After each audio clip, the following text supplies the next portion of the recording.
नमस्कार दोस्तों, मैं हूं सुशांत सिंह। आप सब देख रहे हो Sushant Singh RJ02 channel. Guys, जिसने पार्ट 1 नहीं देखा वो पार्ट 1 देखो जल्दी से जाके। तो दोस्तों, पार्ट 2 स्टार्ट करते हैं। वीडियो में आगे बढ़ने से पहले इस चैनल को शेयर, सब्सक्राइब, लाइक, कमेंट जरूर करें। राणा अमर सिंह प्रथम ने जहांगीर को के अधीन मुगलों के खिलाफ अपने पूर्वजों के युद्ध को जारी रखा। उन्होंने देवर में मुगल सेनाओं को खदेड़ दिया। बाद में राजकुमार खुर्रम के नेतृत्व में एक अभियान फिर से भेजा गया, जिसमें मेवाड़ के जीवन और संपत्ति को बहुत नुकसान हुआ। कई मंदिरों को नष्ट कर दिया गया, कई गांवों में आग लगा दी गई और अमर सिंह को आत्मसंपूर्ण स्वीकार करने के लिए महिलाओं और बच्चों को पकड़ लिए गए और प्रताड़ित किया गया। औरंगजेब के शासन के दौरान राणा राज सिंह प्रथम और वीर दुर्गादास राठौर उन लोगों में प्रमुख थे जिन्होंने दिल्ली के अष्टशनु सम्राट को ललकारा। उन्होंने अरावली पहाड़ियों का लाभ और राजस्थान पर कब्जा करने की कोशिश कर रही मुगल सेनाओं को भारी नुकसान पहुंचाया। औरंगजेब की डेथ होने के बाद बहादुर शाह ने अपने पूर्वजों की तरह राजस्थान को अपने अधीन करने की कोशिश की, लेकिन उसकी योजना तब विफल हो गई जब अंबर, उदयपुर और जोधपुर के 3 राजपूत राजाओं ने मुगलों का संयुक्त प्रतिरोध किया। राजपूतों ने सबसे पहले जोधपुर और बयाना के कमांडेंट को खदेड़ दिया और एक रात के हमले से आमेर को वापस पा लिया। इसके बाद उन्होंने मेवात के कमांडेंट सैयद हुसैन खान बर्रा और कई मुगल अधिकारियों को मार डाला। सूरजमल के अधीन जाटों ने आगरा में मुगल चौकी पर कब्जा कर लिया और प्रसिद्ध ताजमहल के प्रवेश द्वार के चांदी के 2 महान दरवाजे को अपने साथ ले गए। शहर को लूट लिया, जिसे 1763 में सूरजमल ने पिघला दिया था। इन वर्षों में मुगलों में आंतरिक विवाद होने लगे, जिसने उन्हें कई बार विचलित किया। मुगल साम्राज्य के पतन के साथ राजपूताना मराठाओं के प्रभाव में आ गया। मराठा साम्राज्य, जिसने मुगल साम्राज्य को उपमहाद्वीपों के अधिपति के रूप में बदल दिया था, 1818 में ब्रिटिश साम्राज्य द्वारा प्रतिस्थापित किया गया था। 19वीं शताब्दी में राजपूत राज्य समाप्त हो गए थे। वे लगातार युद्धों के बाद और मराठा साम्राज्य द्वारा आर्थिक रूप से जनशक्ति में समाप्त हो गए थे। अपने राज्यों को अस्थिरता, विद्रोह और डाकुओं से बचाने के लिए राजपूत राजाओं ने 19वीं शताब्दी की शुरुआत में ब्रिटिश आधिपत्य अपने भारी मामलों पर नियंत्रण करते हुए अंग्रेजों के साथ संधियों का समापन किया गया। आधुनिक इतिहास।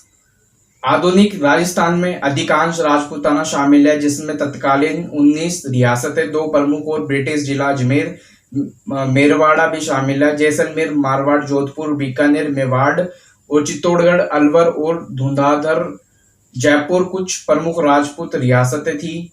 भरतपुर और धौलपुर जाट रियासतें थी, जबकि टोंक पठानों के अधीन एक रियासत थी। स्वतंत्रता के बाद का इतिहास। घुरिद आक्रमणों से पहले 12वीं शताब्दी में राजपूताना के रूप में राजस्थान का नाम अधिक स्पष्ट या लोकप्रिय हो गया। साथ ही राजपूत एक अलग जाति के रूप में उस समय के आसपास 12वीं शताब्दी में भारतीय सामाजिक संरचना में उभरा। कुछवा राजपूत कबीले इस क्षेत्र में चले गए और 12वीं शताब्दी में अंबर को अपनी राजधानी बनाया और 600 वर्ष तक यह एक राजनीतिक केंद्र बना रहा। आज परिभाषित राजस्थान को बनाने में 7 चरणों का समय लगा। मार्च 1948 में अलवर, भरतपुर, धौलपुर और करौली को मिलाकर मत्स्य संघ का गठन किया। इसके अलावा मार्च 1948 में बांसवाड़ा, बूंदी, डूंगरपुर, झालावाड़, किशनगढ़, कोटा, प्रतापगढ़, शाहपुरा और टोंक भारतीय संघ में शामिल हो गए और राजस्थान का एक हिस्सा बन गया। अप्रैल 1948 में उदयपुर राज्य में शामिल हुआ और उदयपुर के महाराणा को राज प्रमुख बनाया गया। इसलिए 1948 में दक्षिण और दक्षिण पूर्वी राज्यों का विलय लगभग पूरा हो गया था। अभी भी भारत से अपनी स्वतंत्रता बरकरार रखते हुए जयपुर राज्य और बीकानेर, जोधपुर और जैसलमेर के रेगिस्तानी राज्य थे। सुरक्षा की दृष्टि से यह दावा किया गया था कि नए भारतीय संघ के लिए यह सुनिश्चित करना महत्वपूर्ण था कि रेगिस्तानी राज्यों को नए राष्ट्र में एकीकृत किया जाए। राजकुमारों ने अंत विलय के दस्तावेज पर हस्ताक्षर करने के लिए सहमति व्यक्त की और बीकानेर, जोधपुर, जैसलमेर और जयपुर के राजा मार्च 1949 में शामिल हो गए। इस बार जयपुर के महाराजा मान सिंह को राज्य का राज प्रमुख बनाया गया। बाद में 1949 में भरतपुर, अलवर, करौली और धौलपुर के पूर्व राज्यों को मिलाकर संयुक्त राज्य मत्स्य को राजस्थान में शामिल किया गया था। 26 जनवरी 1950 को संयुक्त राजस्थान के 18 राज्यों का सिरोही में विलय हो गया और अब्बू और दिलवाड़ा को छोड़कर ग्रेटर बॉम्बे और अब गुजरात का हिस्सा बना रहा।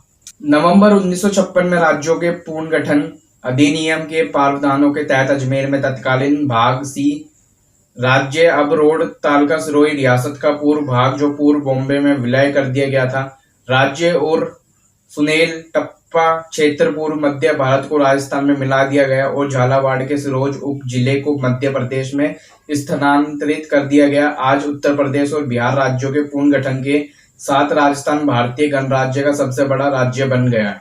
लोकतांत्रिक रूप से चुनी गई सरकार राज्यों को अपने अधिकारी प्रमुख के रूप में एक मुख्यमंत्री और राज्य के प्रमुख के रूप में राज्यपाल के साथ चलाती है।